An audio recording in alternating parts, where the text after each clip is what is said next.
சீரியல்களின் full எபிசோடுகளை Sun டிவியில் ஒளிபரப்பான உடனே எக்ஸ்க்ளூசிவாக சன் நெக்ஸ்டில் மட்டும் ஃப்ரீயா பாருங்கள். நீங்க சொல்றதெல்லாம் எங்களால கேட்க முடியாது. ஓ அப்படியா?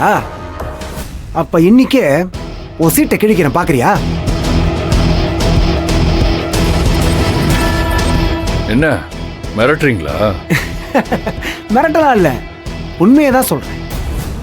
கருணாகரன் சார், சொல்லுங்க சார். இன்னில இருந்தே இவன் இங்க வேலையில இல்ல.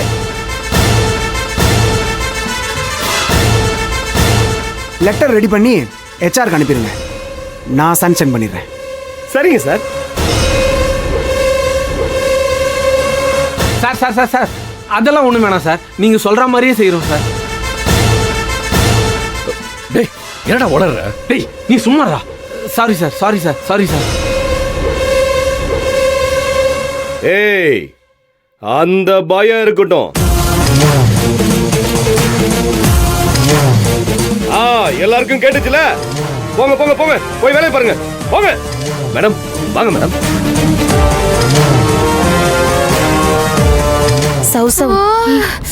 சௌந்தர்யா, ரொம்ப வலிக்குதா? ஆமா, கருணாக காதலே கொத்திருச்சு. சரி சரி, சாப்பாடு நேரத்துல காதல் ஐஸ் வச்சா சரியாயிடும். இப்ப போ. வா அன்பு, போங்க.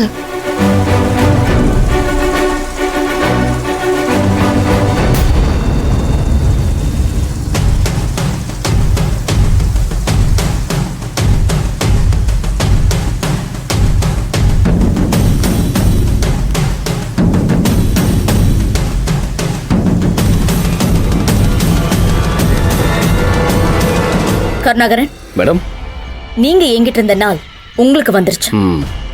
இனிமே உங்க கண்ட்ரோலை மீறி இங்க எதுவுமே நடக்காத மாதிரி பாத்துக்க வேண்டியது உங்களுடைய பொறுப்பு. மேடம், இனிமே இந்த கருணாகரனுடைய கண்ட்ரோலை மீறி இந்த கார்மெண்ட்ஸ்ல ஒரு அணு கூட அசையாது மேடம். நீங்க கவலையப்படாதீங்க, நான் பாத்துக்கிறேன். அவசரப்படாதீங்க கருணாகரன் சார். இது எல்லாத்தையும் தலைகீழா மாத்தினது ப்ரொடக்ஷனுக்காக மட்டும் இல்ல, நம்மளுக்கு தொல்லையா இருக்கிற அந்த அன்புவையும் ஆனந்தியும் இங்கிருந்து துரத்துறதுக்காகத்தான்.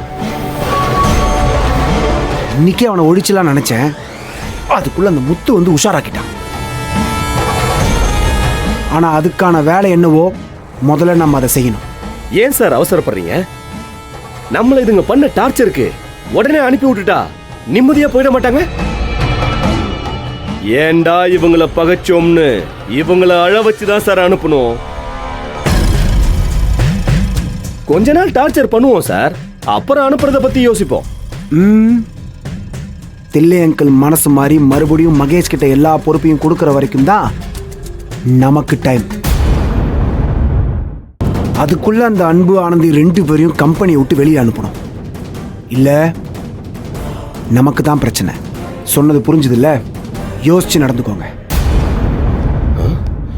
என்ன மேடம் இவர் இப்படி பேசிட்டு போறாரு? இனிமே மகேஷ் தம்பியால நம்மள எதுவும் பண்ண முடியாது மேடம். கருணாகரன், ராங் கால்குலேஷன் போடாதீங்க. என்னதான் மகேஷ் மேல தப்பு இருந்தாலும் மகேஷ் தில்லை எங்களுடைய பையன். அரவிந்த் சொல்றதுதான் கரெக்ட். எதுவா இருந்தாலும் சீக்கிரம் செய்யணும், அப்பதான் நம்ம இடத்த நம்மளால காப்பாத்திக்க முடியும்.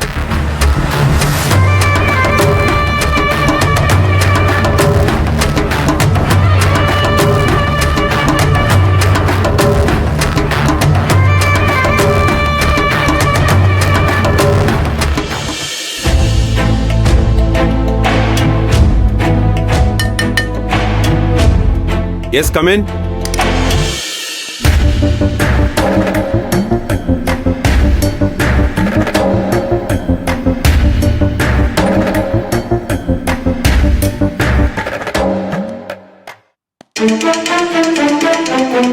டாட், உங்ககிட்ட கொஞ்சம் பேசணும்.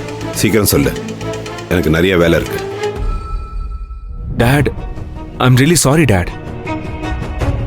நான் இப்படி எல்லாம் நடக்கும்னு கொஞ்சம் கூட யோசிச்சு பார்க்கல. நான் பண்ண தப்புக்கு என்னை திட்டுங்க, பனிஷ் பண்ணுங்க, நான் அதை ஆக்செப்ட் பண்ணிக்கிறேன். ஆனா என்கிட்ட பேசாம மட்டும் இருக்காதீங்க, ரொம்ப கஷ்டமா இருக்கு டாட். நான் ஆனந்திக்காக தான் கம்பெனிக்கு வந்தேன், இல்லைன்னு சொல்லல. ஆனா அதுக்காக இந்த கம்பெனி மேல எனக்கு மரியாதை இல்லைன்னு நினைக்காதீங்க. நிஜமாவே உனக்கு கம்பெனி மேல மரியாதை இருந்திருந்தா நீ வில்லேஜுக்கு போயிருக்க மாட்ட மகேஷ். டாட், நான் இருந்தாலும் இல்லைன்னாலும் வேலை நடந்தாதான் பிசினஸ்னு நீங்க அடிக்கடி சொல்லுவீங்களே டாட். அதுக்கான செட்டப் நம்ம கம்பெனில இருக்கு. கருணாகரன் சார் இருக்காரு, அரவிந்த் இருக்கான், பாத்துப்பாங்கங்கிற நம்பிக்கையில தான் நான் கிளம்பி போனேன். மத்தபடி பிசினஸ் எப்படி போனாலும் பரவாயில்லன்னு நினைக்கிற ஆள் நான் இல்ல டாட். வெறும் வார்த்தையில சொன்னா போதாது மகேஷ், உன்னோட ஆக்டிவிட்டிஸ் தான் அந்த முடிவு பண்ணணும். நான் இல்லைனாலும் பிசினஸ் ரன் ஆகுங்கிறது நான் உருவாக்கின ஸ்ட்ரக்சர்.